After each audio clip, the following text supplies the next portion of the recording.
We are in the most auspicious midnight sandhya of the year. The midnight hour on the Mahashivratri night is the most significant sandhya kala in the entire year. Sandhya means it's a time of transition. Nature is going through a certain phase of transition. This transition also allows us, the human creature, if willing, to transit from one dimension to another. As I said earlier, this is not some kind of a sorcery. All this fire, don't think some sorcery is being performed. This is a very fantastic science, an experiential science. The laboratory is not of human-made instruments, conical flasks. The laboratory is the very universe itself. It's our privilege. Though we're such a small speck of a creature in this creation, still the creation has bestowed us with a sense of individuality which gives us the ability to experience life. It allows us the possibility that we can sit here and look at the universe as if it's separate from us. Though we are just a tiny drop in the entire making, this is a privilege we have. But there is a history on all levels of privileges being misused, privileges being abused. Well, that's human history. For a long time, we have begun to think that we are actually a separate existence by ourselves. So in this context, the seven sages, those who are today referred to as Saptarishis, who were the first disciples of Adiyogi, they asked, looked up at the empty, limitless sky, and they asked, how big is this cosmos? Where does it begin? Where does it end? How long would it take for us to travel from one end to another? Adiyogi laughed at their childish question and said, your entire cosmos, I can pack it into your mustard seed. That's some efficient packing, huh? Then they were flabbergasted by this. How could somebody pack what is seemingly a limitless cosmos into your mustard seed? But when he said, I can pack it into your mustard seed, now they don't know whether this cosmos is big or small, so they pursued the same question in another vein. So they asked, if we have to master this universe, what do we have to do? What does it take for us? Same question, another way. By now he was bored with their questions. He simply said, 5. If you master these 5 elements, earth, water, fire, air and space or akash, just 5. If you master these 5 elements, you have mastered the whole cosmic space, that which is created and that which is yet to be created. Today I thought I will reveal to you, people keep asking me, Sadhguru, we can see you're uneducated and obviously everybody knows that I don't have a moment to read or refer or consult. So they keep asking me, Sadhguru, where is all this coming from? Where is this knowledge from? So today I thought I will reveal the key. I will give away the key to this knowledge. The question is only, will you be awake enough to grab it when I throw it, or will you… Hello? Let me hear some life, huh?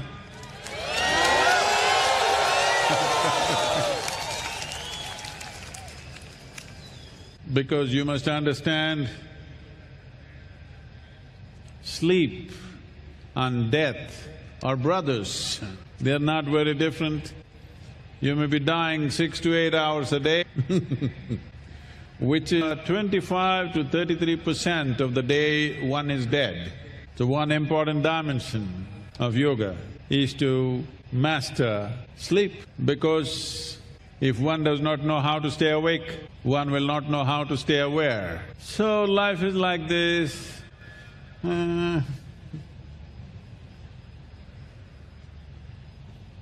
distracted life. In this state, one will not see anything except the most obvious that is necessary for survival. It is with keenness of attention that many doors in the universe can open. I would say, if your attention is keen enough, there is no door in the universe which will not open for you. So, a little while later, I will give away the key to you. Let me see how many… It's good, the echo is saying 3 times, how many? Very good. How many of you will you blossom into knowing? Because unfortunately, today's education systems have confused the hell out of you with a heap of information about everything. Information is not knowing. Information is useful for survival. Information is not useful for knowing, experiencing. So we are talking about a science which is experiential in nature, not informative, because unless you experience something, it's not really true for you, it's just another story. You read a high school textbook, science textbook, and you think you know science. No, you're just believing a book. That's like religion, nothing scientific about it. Unless you know something experientially, it's not true for you. So I'm not talking about me giving you some information, I'm talking about a key. Suppose I gave you a key, let's say you do not know the concept of lock and key, and I gave you a key, a small metal piece. You don't know what it is, you looked at it, maybe you put it in your ears and did this, you used it to scratch yourself, or you discarded it. Because a key is a useless thing unless you know how to put it into that specific hole and turn it in a particular way. Then it can open up a whole new world. So a key is a dimension. A key is a dimensional possibility. A key is not information. A key is not accumulation. Unfortunately, most people today have misunderstood accumulation of information as knowing.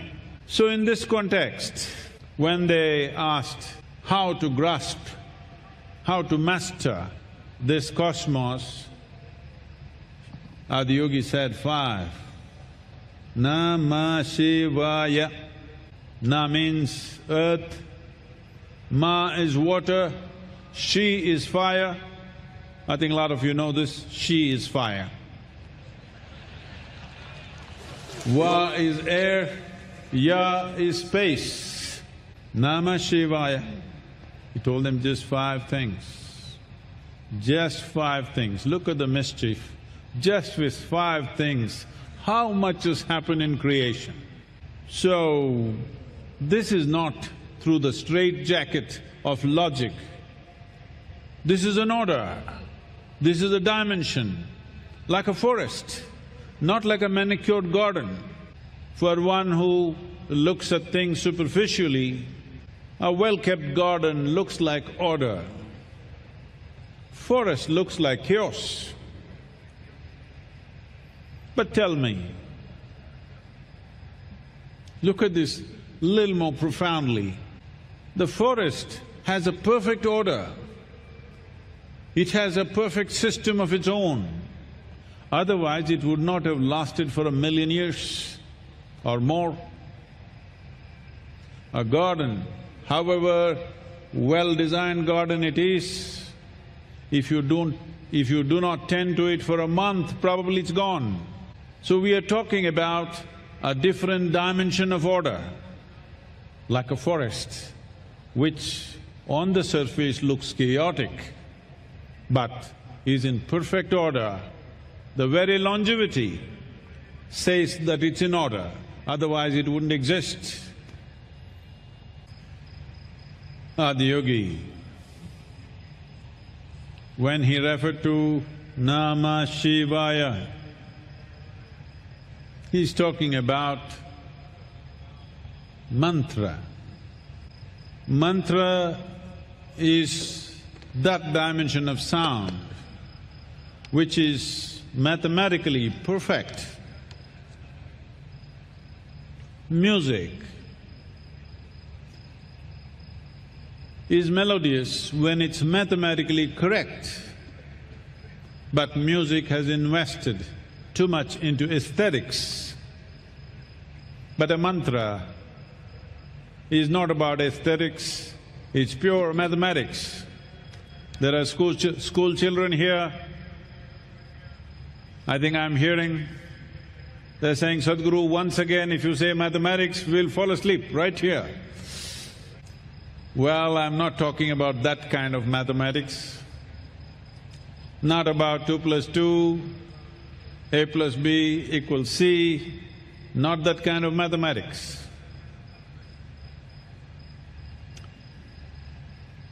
I'm talking about a mathematics that doesn't have equations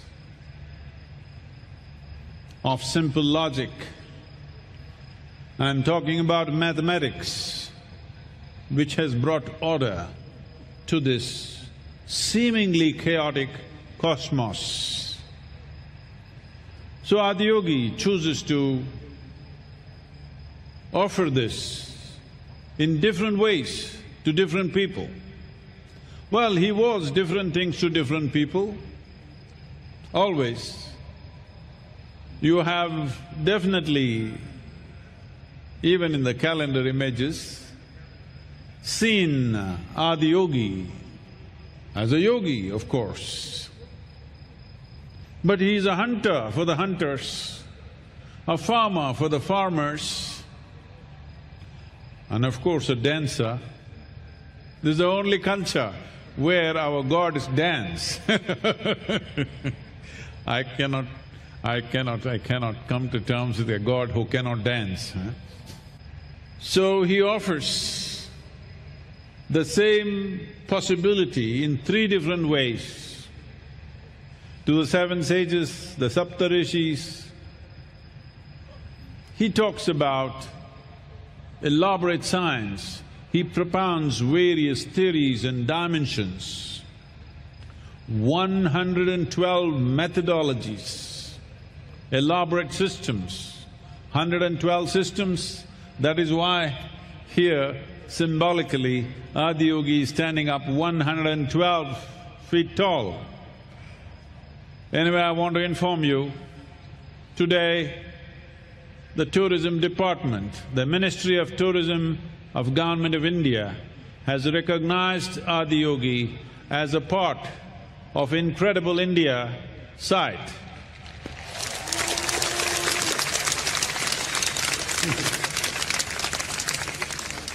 Incredible, isn't he?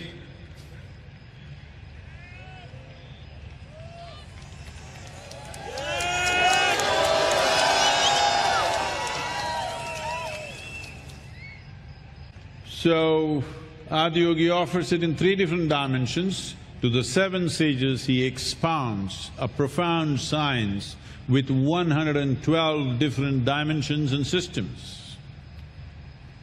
In fact, the 7 sages actually ask Adiyogi, do we need so many systems? After all, human beings are human beings. Just a few systems, maybe 3, maybe 10, maybe 12 would be enough. 112. Do we need this many systems? Do we need to master this many? Do we need to know this many? So Adiyogi said, right now, you may not be able to recognize this. As human intellect evolves, and this is fantastic that he says, when a time comes when there is no work on a man's hands. When that time comes, 112 methods will become necessary because human mind will take on every possible form that it can. He's talking about today's age, the age of technology, when men's hands have no physical work. See how many of you become slowly like the globe? Because there is no work on the hand. 15,000 years ago, he talks about a time where time will come when men will have no work on their hands. At that time, their mind will take on so many formations that you will need all these methods. So he goes about with the seven sages with extreme sense of mathematics and logic. Then in between, Parvati asks questions. He smiles at her and says, "The Divine One, you don't bother about these things." She feels insulted, so she thinks he is trying to avoid her because she doesn't have the necessary intellect like the seven sages. So she says, "No, there must be more. There must be more ways than 112. So look at this, the men are looking at, why 112? Can't we make it simpler? But the women like variety. She says, why only 112? Why can't there be more? And Adiyogi says, no, there aren't any more, there are only 112, just leave it. She feels insulted. In front of these people, you kind of brushing me aside? So she says, I will go and find more ways than 112. Adiyogi says, do what you want. She goes away for a long period of time into severe austerity. But Adiyogi continues with the seven people, and after a long period she comes back. And she comes and sits one step below him. The teaching is still going on because this is a scientific exposition, it goes on and on. But she comes and sits one step below. She's his wife, she can come and sit here. But she sits one step below just to indicate she wants only him to know. She does not want others to know. A beautiful imagery of that on the screen. She does not want these seven guys to know that she has failed, but she wants him to know. So she sits one step below, and this exposition goes on. Then in between, Parvati asks one more question. Shiva looks at her with a deep sense of intimacy and says, sweet one, you don't bother about that, come sit here. So she again resists. She thinks that he's trying to treat her in a patriarchal way. Oh, just sit on my lap, don't worry about all that. Man's trick. He shakes his head, that's not it, come and sit here. When she comes and sits here, he just pulls her in and she fills one half of him. That's how he became an Ardhanari. He just included her. In that inclusion, she knew everything that he knows. But the seven sages were still learning, but she realized everything out of simple inclusion. He just made her one half of himself. The seven sages are getting a scientific exposition, she just gets included in a moment and she realizes all his buddies, the ganas, they are distorted, demented beings they don't have human form. So human beings around thought these are some crazy creatures.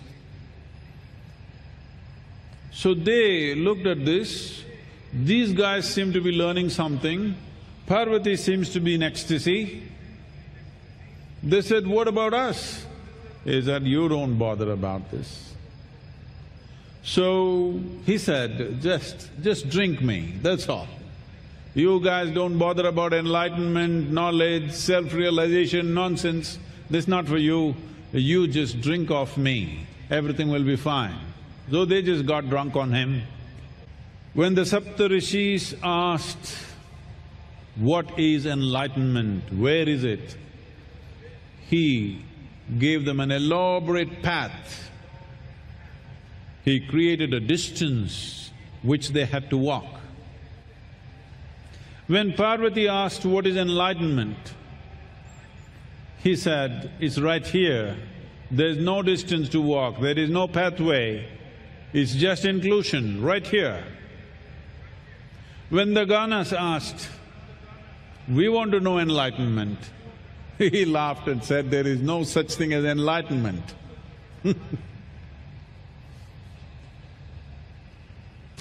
Forever, this has been a land of debate, of questions, never of commandments, especially when entities considered divine appeared.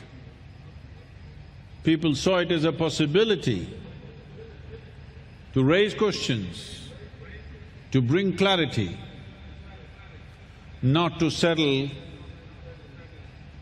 for a confidence that is bred out of belief. This is not about getting to a falsehood of certainty that one assumes with belief. This is about celebrating our uncertainty. This is about working for clarity, not for blind confidence. Our past is animal nature. If we become conscious enough to stay in the present, we become human.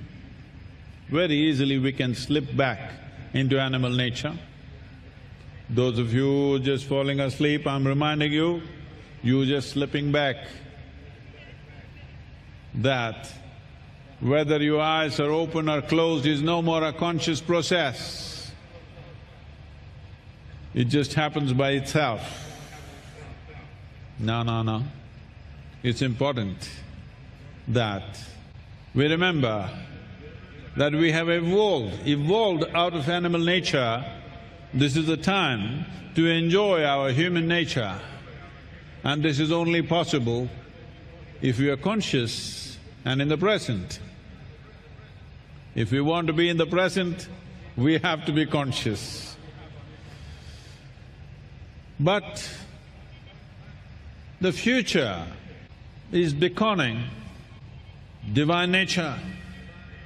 Divine nature is beckoning us in future. This means the possibility of evolving beyond the dimensions or definitions of what we consider as human is right here for every one of us. The question is only, will we step forward or will we step backwards? Will we move into our divine possibility or will we step back into our animal past? This is a constant challenge, this is a constant possibility that human beings are struggling with. This is a night of wakefulness. Jagaran means not just wakefulness, means a night of awakening. If this is your night of awakening, we must step forward into the divine possibility, not backwards into our animal past. There are many beautiful stories about how his devotees transcended everything out of absolute innocence and simplicity. In Tamil Nadu, I think nobody would have not heard of Pusalar, the great sage of the past, a devotee. Pusalar was a very poor man living in a small hut in the outskirts of the town.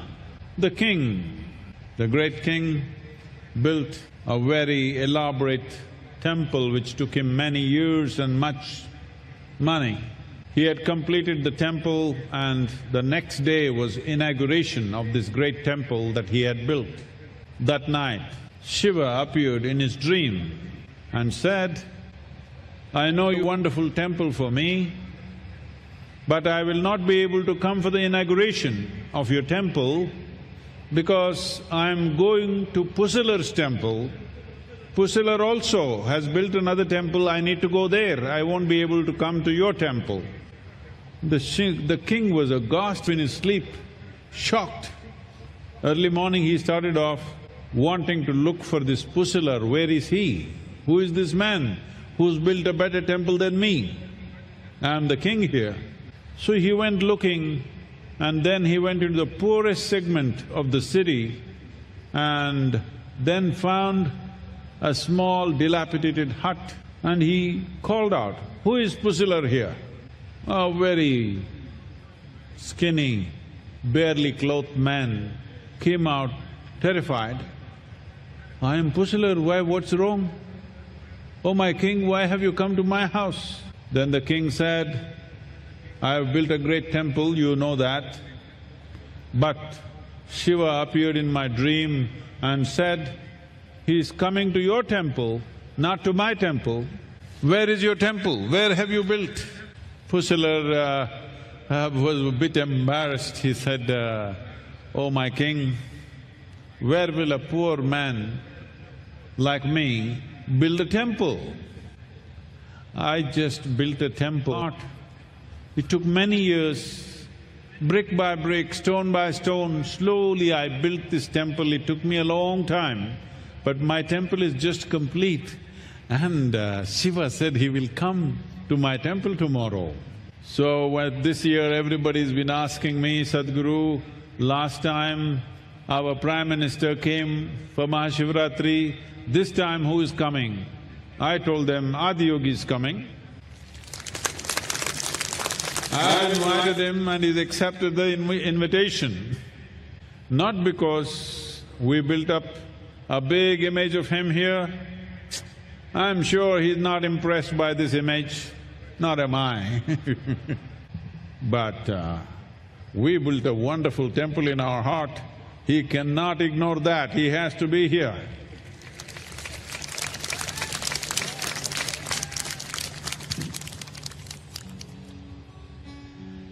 On a certain day,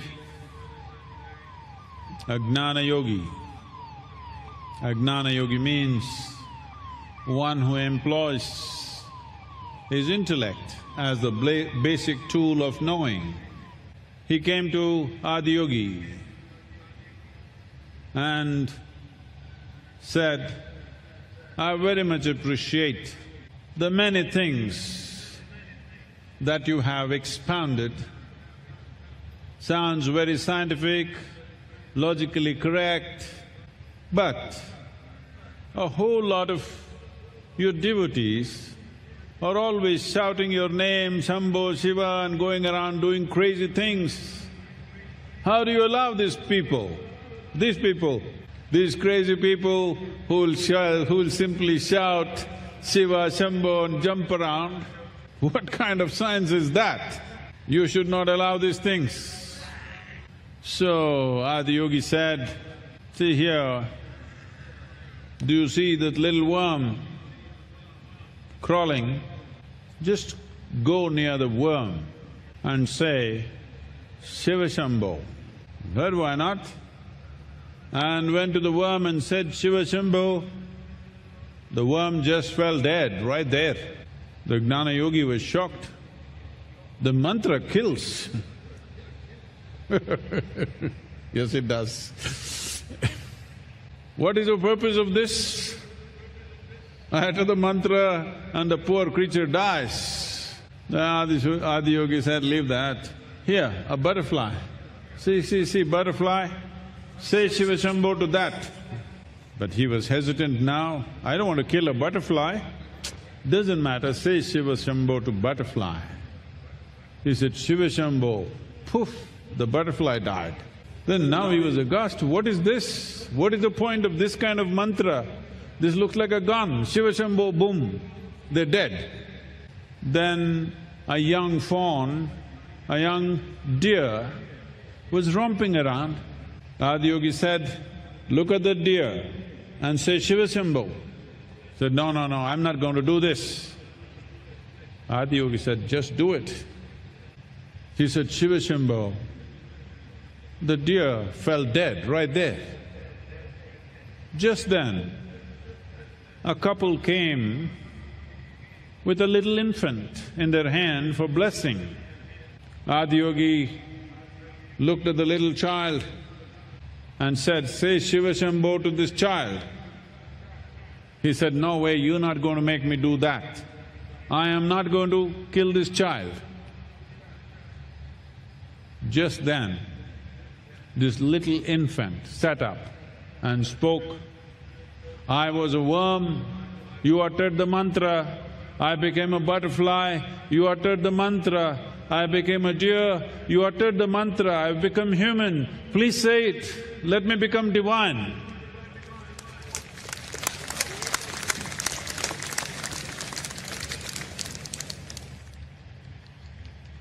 The foundation, the key for everything that I am and everything that happens in the name of Isha is just this one sound, this one mantra. I'm talking about a key. Hello, those of you, they're walking around people, you must sit down, we were going to do something now. Everybody sit down, ellaru ukkandukono. நானு எல்லா அறிவுக்கும் மூலமான சாவி கொடுக்க போறேன்னா நீங்க போண்டா சாப்பிட்டு போறீங்களா எப்படி? எல்லாம் உட்காருங்க அப்படி. Please sit down. அங்கே போண்டா சாப்பிடுறவங்க அங்கே உட்காந்துடலாம் அப்படியே. ரொம்ப நேரம் ஆயிடும் உங்க சேருக்கு வர்றதுக்கு. எங்கெங்க இருந்தா அங்கே உட்காந்துடலாம். Please sit down wherever you are. We'll do a simple thing, very simple thing, but this will start a new process in your life. This is the key. As I said, key is a phenomenal instrument only if you know how to use it, otherwise it's just a piece of metal. So is a mantra. Today modern science is beginning to recognize that the entire universe is just a reverberation of energy. Where there is a vibration, there is bound to be a sound. So, universe is a complex amalgamation of sounds. In this web, an enormous, limitless web of sounds, a few key sounds have been identified which we refer to as mantra. It's very important that the mantra, a specific mantra, goes into the right keyhole and you turn it the right way. Any number of times I see people doing this. You give them a key, they do not know which way to turn it, they'll do this way, this way, this way, this way. It's not going to work like that. You have to turn it in a specific way, depending upon the nature of the lock, depending upon the nature of that dimension, accordingly it works. So, we will do this mantra in a particular way. I want you to listen to the instructions carefully, before that the translation please. உட்கார்ந்திருக்கிறவங்க உங்க இடத்து உள்ளங்காய் மேல் முக்கமா இப்படி வச்சிடலாம். अपने बाएं हाथ को हथेली को ऊपर की ओर करके रखें। आप में से जो लोग बैठे हुए हैं, without any tension, just loose. You must imagine that your hand or your arm is like a rope. Take your right hand, use any finger, you can just block your right nostril. You block your right nostril and inhale fully, forcefully like that, And all the air that you have gathered with the inhalation should go out with one sound, like this. Shambho. Shambho. Shambho. Shambho. Shambho. Shambho. Shambho.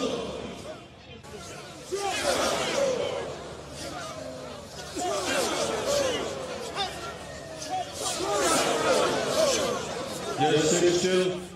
Keep your eyes closed. Just sit still. Keep your eyes closed and just sit still, unmoving. Shiva Shambho Shambho, Shiva Shambho Shambho, Shiva Shambho Shambho, Shiva Shambho, Shiva Shambho Shambho, Shiva Shambho Shambho, Shiva Shambho Shambho, Shiva Shambho, Shiva Shambho Shambho, Shiva Shambho Shambho, Shiva Shambho Shambho, Shiva Shambho, Shiva Shambho Shambho, Shiva Shambho Shambho, Shiva Shambho Shambho, Shiva Shambho, Shiva Shambho Shambho, Shiva Shambho, Shiva Shambho Shambho, Shiva Shambho Shambho, Shiva Shambho Shambho, Shiva Shambho.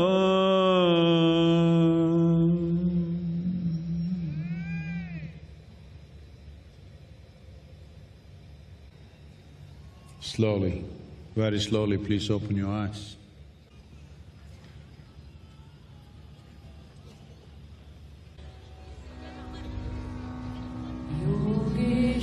Yogeshwaraya Mahadevaya Trayambakaya Tripurantakaya Yogeshwaraya Mahadevaya Trayambakaya Tripurantakaya Trikanikalaya Kalagnirudraya Neelakantaya Mrityunjayaya Trikanikalaya Kalagnirudraya